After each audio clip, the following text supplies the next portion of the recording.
name is everyone. My Melissa, name and is with the help Melissa, of and with the help Laredis of and Marena, Laredis we and will be Marena, discussing we will how be coffee discussing went how from being coffee went from taboo being and banned by taboo and several banned by countries, several similar countries, to that of the similar to prohibition that of of the alcohol prohibition in of the alcohol in the 1920s, to 1920s, being America's to most being beloved America's drink. most beloved drink. I'll begin by I'll discussing the begin plant by discussing the biology and plant biology anatomy, and and anatomy, Laredis and and Marena will Laredis then and Marena expand will on then the expand historical on and the economic historical and impacts on how economic coffee impacts on came how to be. coffee came to be.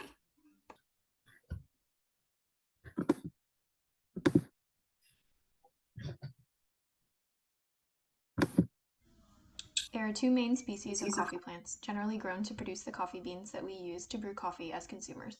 Coffea arabica, which is more popular and Arabica coffee, and Coffea canephora, which is Robusta coffee. Coffee plants tend to thrive in conditions with lots of rain, but also require a specific dry period of time to develop the fruits. The optimal humidity level for coffee plant growth is about 60 to 70% humidity. Too much humidity can put the plant at risk for diseases or not allow them to grow properly. An altitude of 2,000 to 6,000 feet is also a necessary condition for growth of the plant. The higher the altitude, the colder the weather the plant will experience, which slows down the growing process but actually allows for the plant to mature further and expand its flavor complexity. Because of these requirements and growing conditions, the region of Earth best known for coffee plant growth is along the center of the Earth near the equator, known as the bean belt. Colombia and Brazil are the top two countries where coffee is imported from into the US. The type of soil coffee grows in is also very important to the taste of the coffee when it is consumed. Many people prefer the soil in Hawaii and parts of South and Central America due to the high mineral content from it being volcanic soil.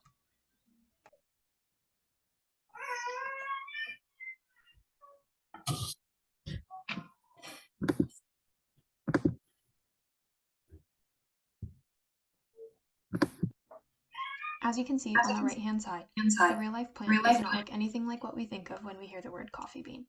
There are 5 main parts to the coffee plant: the root system, the stems, the branches, the leaves, and the flower/fruit portion. The plant is an angiosperm and grows as a small shrub or tree that sits upright, and once it is planted, it takes 3 to 4 years for a blossom to appear. The blossom, which can be seen on the image on the left in the top right corner, is a small white flower that gives off a scent. Once the plant blossoms, there are berries that will grow that are safe to eat and which are later processed to become coffee beans. The coffee bean is actually the seed of the coffee plant and grows inside what is known as the coffee cherry or fruit pod, which is the red portions of the plant in the images seen here. Each fruit pod tends to have 2 coffee beans within it. Originally, coffee plants were not able to withstand direct sunlight and required the use of additional shade trees to protect from too much sun. Eventually, scientists figured out how to breed a hybrid plant that could withstand direct sunlight, so no shade trees were needed anymore. This was a major step in the creation of coffee beans that we know today.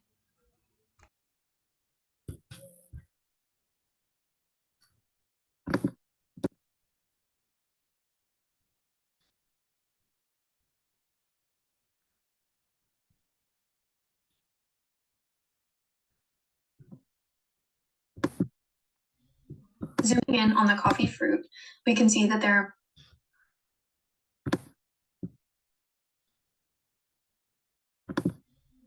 Zooming in on the coffee fruit, we can see that there are multiple layers.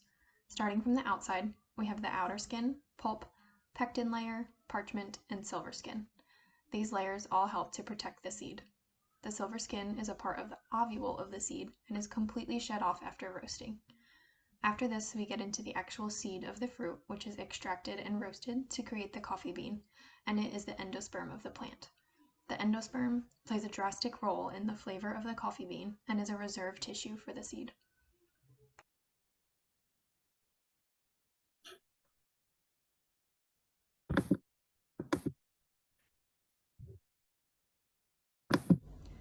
Caffeine, the main active ingredient for the effects behind coffee, is the most widely consumed legal drug in the United States.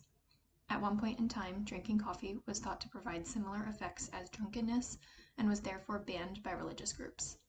People went as far as to falsify science into finding bogus links between coffee and adverse health conditions, such as paralysis, dried up kidneys, and impotence. In more recent years, the claims of adverse health conditions associated with coffee intake include, but are not limited to, cardiovascular disease, type 2 diabetes, and migraines. A secondary review article by Ranheim and Halverson in 2005 investigated the association between coffee intake with cardiovascular disease and type 2 diabetes. The results of this study found that there is no statistically significant association between cardiovascular disease and daily coffee intake. Additionally, the results found that there is an inverse relationship between coffee intake and risk of type 2 diabetes, meaning that coffee might actually have a protective effect on type 2 diabetes. On the other hand, there was a longitudinal study conducted in Korea that followed Korean nurses for approximately 6 years, surveying their consumption of coffee, alcohol, and exercise, and how it correlated to migraine incidence. They were able to conclude in a regressive analysis that coffee was the primary factor that induced migraines amongst Korean nurses, followed by obesity and income.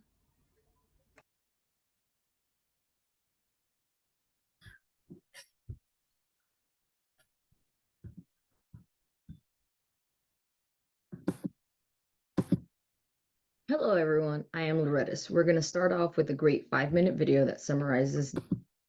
Hello everyone, I am Laredis. We're going to start off with a great 5-minute video that summarizes the history of coffee.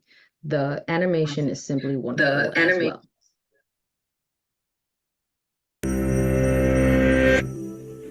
One day around 850 CE, a goat herd named Kaldi observed that after nibbling on some berries, his goats started acting abnormally.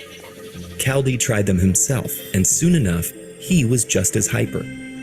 This was humanity's first run-in with coffee, or so the story goes. When exactly people began consuming coffee is unclear, but at some point before the 1400s, in what's now Ethiopia, people began foraging for wild coffee in the forest undergrowth. The reason coffee plants are equipped with lots of caffeine might be because it makes them unattractive to herbivores or more attractive to pollinators. But either way, people caught on to coffee's advantages and began making tea from its leaves, combining its berries with butter and salt for a sustaining snack, and drying, roasting, and simmering its cherries into an energizing elixir. Coffee rode trade routes into the Middle East, and its widespread popularity began brewing in earnest in the 1450s. Upon returning from a visit to Ethiopia, a Sufi leader recommended that worshippers in Yemen use coffee during ritual chants and dances. Soon enough, people within the Ottoman Empire began roasting and grinding the beans to yield a darker, bolder beverage. Many gathered in guest houses and outside mosques to partake in coffee's comforts. But authorities grew concerned about whether coffee's influence was innocent or intoxicating, and if Muslims should be allowed to drink it. Indeed, in 1511, a religious court in Mecca put coffee on trial. Scholars finally deemed it permissible, so coffee houses sprang up in Damascus, Istanbul, and beyond, where clientele could sip coffee, smoke, and enjoy a variety of entertainment. By the late 1500s, people in Yemen were farming coffee and exporting it from the port of Al-Maha, which became known in other parts of the world as mocha. But coffee was eventually transported or smuggled into India and soon took root in Java and beyond. Meanwhile, the Ottoman Empire introduced the stimulating substance to Europe. Central London's first coffee houses opened in the 1650s. By 1663, there were more than 80, and despite King Charles II's attempt to ban them in 1675, coffee houses kept simmering as social and intellectual hotbeds. In 1679, for instance, patrons of Garraway's Coffee House had the pleasure of watching Robert Hooke, the scientist who coined the term cell, publicly dissect a porpoise. In France, people began mixing coffee with milk and sugar, and throughout the 1700s, Paris's coffee houses hosted Enlightenment figures like Diderot and Voltaire, who allegedly drank 50 cups of coffee a day. Granted, these were likely small servings of comparatively weak coffee, but still impressive. Meanwhile, European empires began profiting off coffee growing, establishing enslaved or exploited workforces in Asia, Latin America, and the Caribbean. As cultivation boomed in Latin America, fueled by slavery, growers displaced indigenous populations and burned forests to establish ever-expanding plantations. By 1906, Brazil was exporting over 80% of the world's coffee. That same year, the Milan World's Fair showcased the first commercial espresso machine. And alongside the development of industrial roasting equipment came various coffee brands. By the mid-1950s, about 60% of U.S. factories incorporated coffee breaks. As African countries cut colonial ties, many ramped up coffee production. And coffee drinking also later made inroads in East Asia, especially as canned, pre-prepared beverages. In more recent decades, specialty coffees with an emphasis on quality beans and brewing methods grew popular and propelled farms in Central America and East Africa. Yet coffee workers worldwide continued to endure inhumane conditions and insufficient compensation. This motivated certification efforts for coffee production that met ethical standards, including minimum wage and sustainable farming, but issues still loom over the industry. And because of climate change, the equatorial bean belt where coffee thrives is projected to shrink in upcoming decades. It's unclear. All right, as you can see, it got into the fair trade incidents at the end there. Well, the most widely accepted legend of the coffee's origin is that goat story. It was pretty shocking to hear. And you also heard Melissa discuss the anatomy at the beginning of the lesson and understood that the bean itself has this silver film around the bean. And you understand that there have been many iterations in its preparation before finally landing on grinding the bean and filtering it to get the dark substance that we have today. So it's taken a pretty crazy journey when you think about it. And we'll be further discussing some of the points made in the video.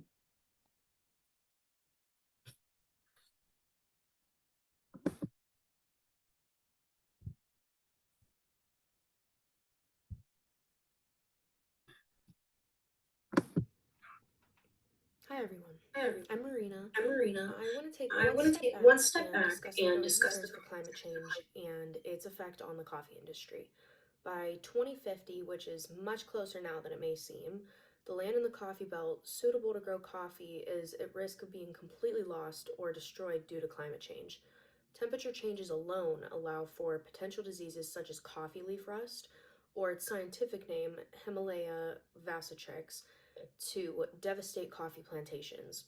Coffee leaf rust is a severely devastating fungus for one plant, let alone an entire plantation to have, as the fungus will overtake the plant's ability to absorb essential nutrients, turn the leaves brown and yellow until they wither and die, and cause the cherries to prematurely fall, making them useless, and in severe cases, the entire plant will die.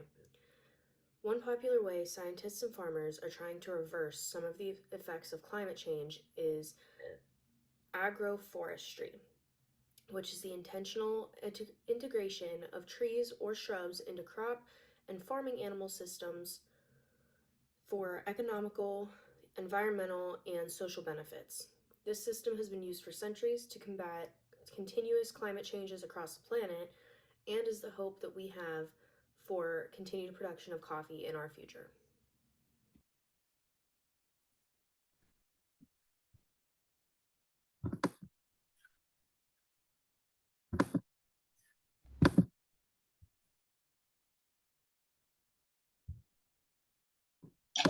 Let's talk about coffee and religion. A fascinating and at times controversial relationship. As the Mark Pendergrass asked in his book, Uncommon Grounds, why did coffee drinking persist in the face of persecution in these Arab societies?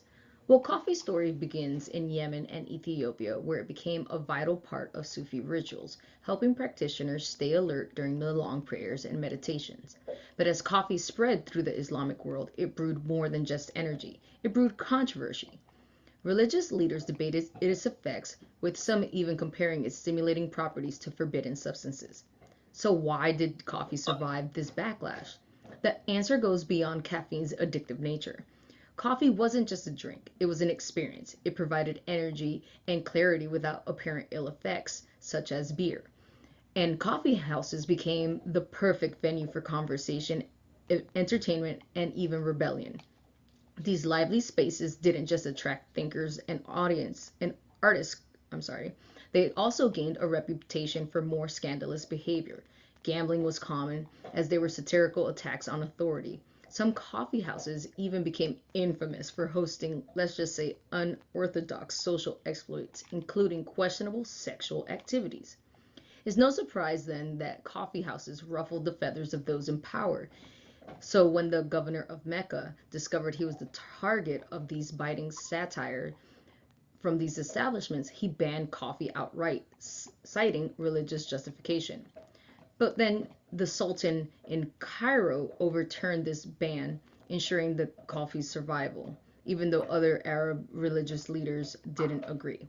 Coffee's influence eventually spread beyond the Islamic world, and by the 16th century it had reached Europe, where the Christians were initially suspicious of this Muslim drink. Some even called it the devil's drink, but then Pope Clement VIII decided to try it for himself, and according to the legend, he loved it so much that he baptized coffee, declaring it fit for Christian use. Coffee soon became the staple for Catholic monks who relied on it to stay awake during late night prayers, much like the Sufis before them. And let's not forget coffee's sacred roots. The Ethiopian legends credits the discovery to a shepherd named Kaldi, like you heard in the video, whose goats started dancing after eating the beans. And many saw this as a divine sign. So to this day, Ethiopian coffee ceremonies honor this legacy, incorporating prayers, blessings, and rituals to symbolize hospitality and spirituality.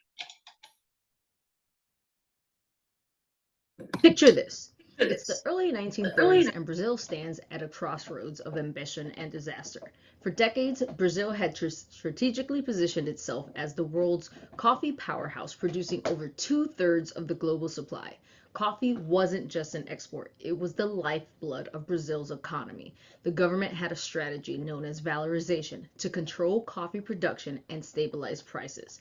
By carefully managing supply, Brazil sought to maintain its grip on the global market. But this tight control came with risks. The Brazilian economy had become overly dependent on coffee exports. It was a fragile balance that couldn't withstand a seismic shock like the Great Depression. The stock market crash of 1929 changed everything. With global economy spiraling, coffee, a luxury for many, was suddenly far less in demand. The American economy, one of Brazil's largest coffee consumers, was hit especially hard.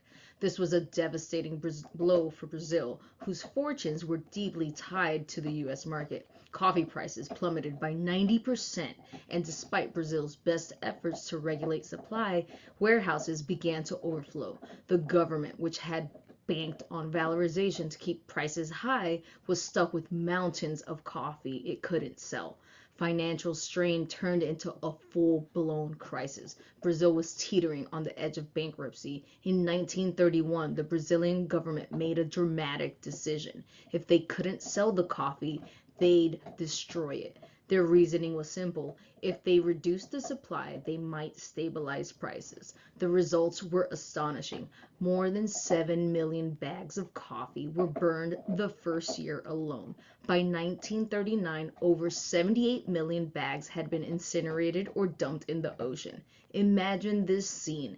Steamships weighed down with sacks of coffee, workers tossing them in the sea as if discarding garbage. Back on shore, bonfires, fueled by Brazil's prize export, lit up the night. It was a desperate, almost surreal act to salvage an economy built on beans. Despite all these measures, the collapse of coffee demand left deep scars. The workers and small farmers who depended on coffee were hit the hardest. Plantation owners struggled to pay their debts, and rural communities fell into poverty. Meanwhile, the warehouses, once symbols of Brazil's coffee dominance, stood as reminders of a gamble gone wrong. Yet in crisis lay opportunity. Brazil began diversifying its economy, investing in industries like steel, rubber, and textiles. The Great Depression forced the nation to finally rethink its reliance on the coffee, setting the stage for its future growth as a more balanced economic power. Brazil's saga during the Great Depression is a cautionary tale of dependence and resilience. It highlights the dangers of tying an economy to a single export and length a nation would go to protect its interests. Above all, it's a reminder of how even the bitterest crisis can sow the seeds of transformation.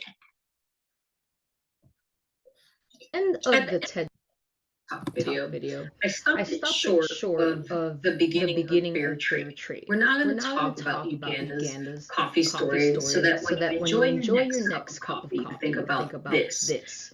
How can we ensure farmers behind brew are being treated fairly and justly? What role can each of us play in creating a more ethical global economy? So let's get into it.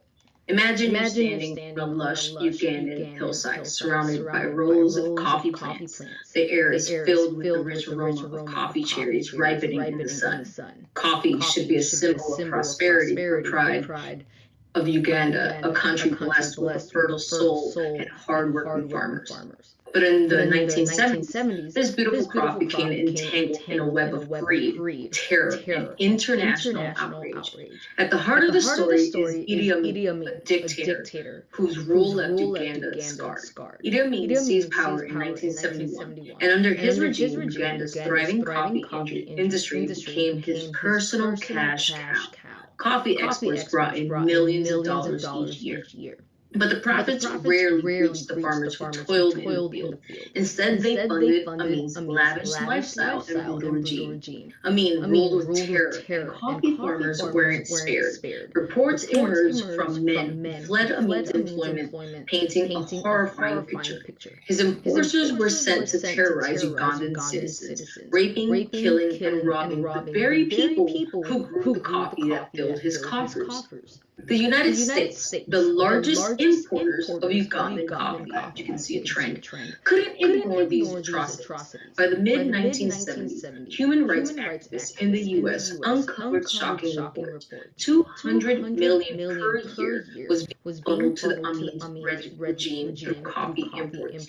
This revelation sparked outrage. Activists rallied for change, and the U.S. government responded with a bold move. A total boycott of Ugandan coffee. The boycott sent a powerful message. The United States would not support a regime that thrived on oppression. But not all countries joined the boycott. Many major coffee importers, driven by economic interests, continued trading with Uganda, undermining the effort. Despite the partial success of the boycott, it marked a turning point. Support for Amin's regime began to crumble. The coffee profits that had sustained his power were no longer guaranteed. Combined with a growing dissent at home and international pressure, Amin's grip on Uganda weakened. In 1979, Amin was finally pushed out of office, fleeing into exile. With his departure, the coffee boycott was finally lifted, and Uganda began a slow and painful recovery. Uganda's coffee story is a powerful reminder of how something as simple as a cup of coffee can hold the weight of an entire nation's struggle. It shows how international pressure, fueled by a moral stand, can challenge corruption and tyranny. But it also reveals the limits of such efforts when global unity is lacking.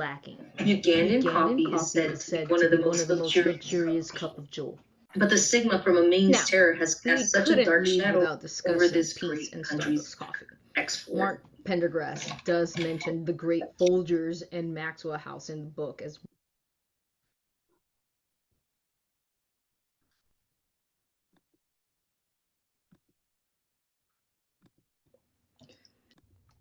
Now,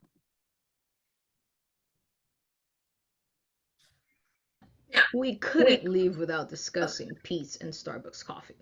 Mark Pendergrass does mention the great Folgers and Maxwell House in the book as well, but we can hardly call those premium coffees. So let's discuss our true generational staples, Peet's and Starbucks. It's the 1960s in America, and coffee is everywhere, but it's disappointing. It's weak, low quality, pre-ground coffee, and it's dominating the market. And yet Americans can't get enough. They're drinking 10 plus cups a day, oblivious to what coffee could truly be. One man, however, saw the potential for transformation: Alfred Peet. Alfred Peet grew up around coffee in the Netherlands, learning the craft from his father's coffee business. And when he moved into the United States, he worked for several coffee companies, including Folgers. What shocked him was the poor quality of the coffee that Americans seemed to accept without questioning it. He knew it could be better. When Pete was laid off, he saw the opportunity. In 1966, he opened the first Pete's Coffee Shop in Berkeley, California. His idea was revolutionary: sell high quality, freshly roasted whole beans and let the customers experience coffee the way it was meant to be tasted. To demonstrate, Pete added a small coffee bar where patrons could sip and savor. What began as a single store grew into a chain that introduced Americans to the idea of premium coffee. While Pete was redefining coffee culture, scientists were revolutionizing coffee cultivation. Traditionally, the coffee plants thrived under shade trees, but this limited where they could grow. Scientists discovered that micronutrients like zinc and boron, along with lime and fertilizer, could rejuvenate abandoned lands. They also developed a hybrid coffee plant that could grow in direct sunlight, vastly expanding the areas suitable for coffee farming. These advancements helped create the coffee beans we know today, fueling the premium coffee movement that Pete started and others would soon follow.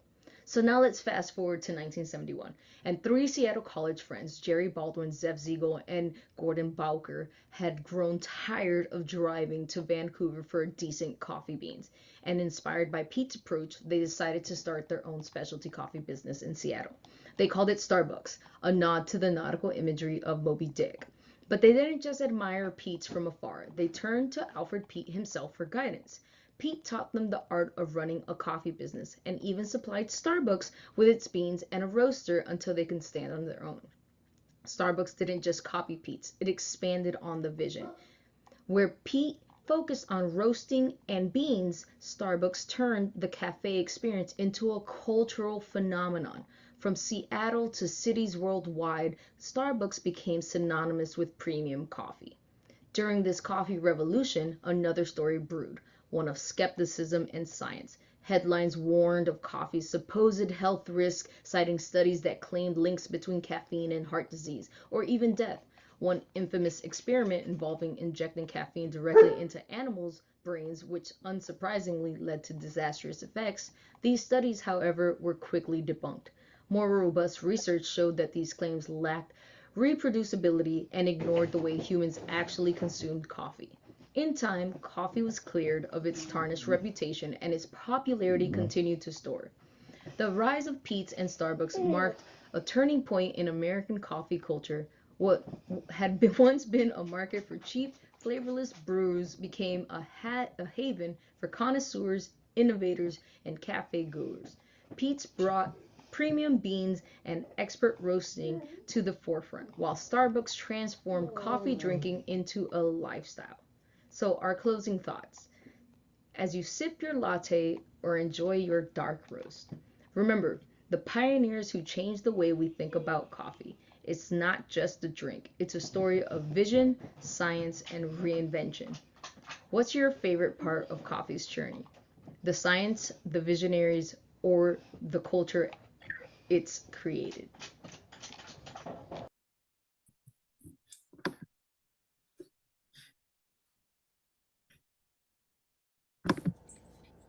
For For fun fun activity, activity, our our group group decided decided to to show show off off how to brew Mark Mark Pendergrass's Pendergrass's perfect cup of coffee. I have here written his very simple directions from our book. This is my Stanley pour over. You take your desired amount of coffee to water ratio. He recommends 2 tablespoons of coffee to 6 ounces of water, so we'll do exactly that. And heat up your water until just before boiling. Pour this water over the grounds, let it sit for 4 to 5 minutes, and then enjoy.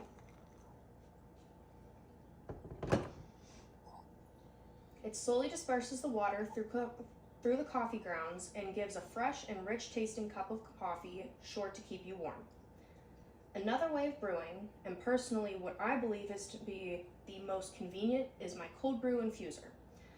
I found this bad boy on Amazon. It makes up to 48 ounces of cold brew, and all you have to do is put in your desired amount of coffee, depending on the bean and your preference of strength, add water, and leave it overnight on your counter or in the fridge. It makes a super easy cup of cold coffee in the morning and is super convenient for anybody with a busy morning that may not have the luxury of getting to freshly brew coffee every day. The final option I have for brewing that I have is my espresso machine. This machine is extremely simple. You add the espresso grounds to the portafilter, press it down for equal distribution, twist it back into the machine, and allow the hot water to slowly seep through the grounds. Fun fact, espresso and coffee are really only different when it comes to the preparation. Since espresso is much more concentrated than coffee, it tends to be enjoyed alone in a very small amount or with water or milk added to it for a larger drink. Thank you for watching and happy sipping.